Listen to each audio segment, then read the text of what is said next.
একবার বিদায় দে মা, ঘুরে আসি। এই কথাটা শুনলে আপমর দেশবাসীর মনে পড়ে যায় স্বাধীনতা সংগ্রামে একজন তরুণ বাঙালি বিপ্লবীর আত্মবলিদানের কথা। স্বাধীনতা সংগ্রামের সঙ্গে ওতপ্রোতভাবে জড়িয়ে এই তার গাথা। এই কথা জড়িয়ে রয়েছে বিপ্লবী শহীদ ক্ষুদিরাম বসুর জীবনে। দেশ সেবায় অল্প বয়সে প্রাণ বলিদান দিয়েছিলেন সেই সময়ের অল্প বয়সী যুবক ক্ষুদিরাম বসু। 1908 সালে অত্যাচারী ব্রিটিশ কিংসফোর্ডকে বোমা মেরে আত্মগোপন করেছিলেন এক রাত্রের জন্য মামার বাড়িতে। হাওড়া বাগনানের দেউল গ্রাম, এখান থেকে চলে যাওয়ার পরেই মুজাফফরপুরে ধরা পড়েন ক্ষুদিরাম। কিন্তু কেন গেছিলেন তিনি সেই গ্রামে? কেমন আছে সেই গ্রাম এখন, সেই বাড়ি, সব বলবো। এই গুরুত্বপূর্ণ প্রতিবেদন শেষ অবধি দেখুন। আমি দীপেন্দু, দ্য নিউজ বাংলা লাইভে আপনাদের স্বাগত জানাই। ভারতের স্বাধীনতা আন্দোলনে নিবেদিত প্রাণ ক্ষুদিরাম বসুর স্মৃতি আজও বয়ে বেড়াচ্ছে হাওড়ার বাগনানের দেউল গ্রাম। জানা গেছে হাওড়ার বাগনানের দেউল গ্রাম ধন্য হয়েছিল বিপ্লবী ক্ষুদিরামের পদধূলিতে।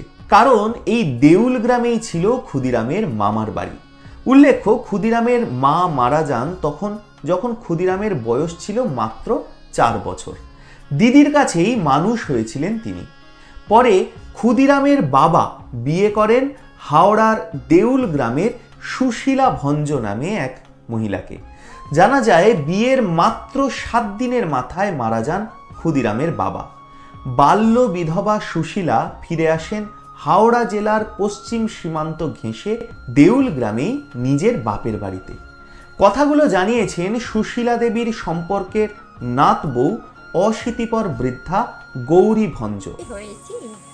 এই গল্প শুনি দিদি শাশুড়ি, ওই দিদি শাশুড়ি, ওই তো সুশীলা ভঞ্জ। সুশীলা ভঞ্জ আপনার কে হতেন? আমার দিদি শাশুড়ি হয়, শাশুড়ির পিসি। তিনি এখানে থাকতেন কেন? কে? সুশীলা ভঞ্জ বাপের বাড়িতে এসে থাক। উল্লেখ্য, বর্তমানে পশ্চিম মেদিনীপুরের হাবিবপুরে ক্ষুদিরামের জন্ম।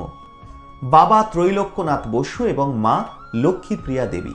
বিপ্লবী ক্ষুদিরাম বসুর মা মারা যাওয়ার পর দিদির কাছে থাকতেই শুনেছিলেন বাবার দ্বিতীয় বিয়ের কথা ও দেউল গ্রামে তার আর এক মায়ের কথা।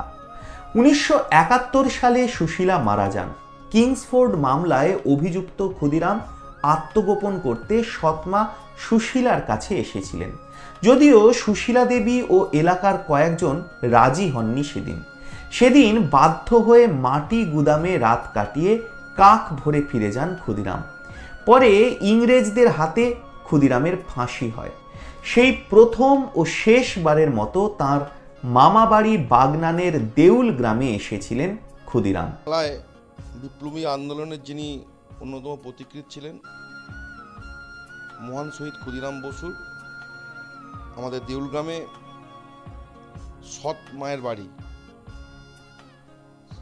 ক্ষুদিরাম বসু যখন বিপ্লবী আন্দোলনরত আছেন সেই সময় সোনার বাংলা শীর্ষক একটা পত্রিকা হেমচন্দ্র কানুনগোর নেতৃত্বে বিপ্লবী সত্যেন্দ্রনাথ বসুর সহযোগিতায় ক্ষুদিরাম বসু বিলি করেছিলেন। সেই সময় ব্রিটিশ পুলিশ তাকে তাড়া করেছিলেন এবং পরবর্তীকালে ক্ষুদিরাম বসু পুলিশের হাত থেকে বাঁচার জন্য আমাদের দেউল গ্রামে এক রাত্রি কাটিয়ে গিয়েছিলেন।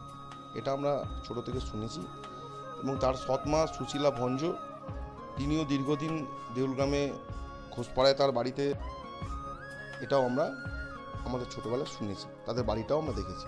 দেশের স্বাধীনতা সংগ্রামের সাক্ষী রয়েছে হাওড়ার এই স্থান। কেমন লাগলো আজকের এই প্রতিবেদন?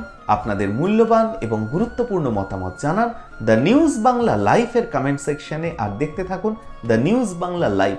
দুর্নীতি রাজনীতির বাইরে এই ধরনের সব খবর জানতে চোখ রাখুন কেবলমাত্র দ্য নিউজ বাংলা লাইভ।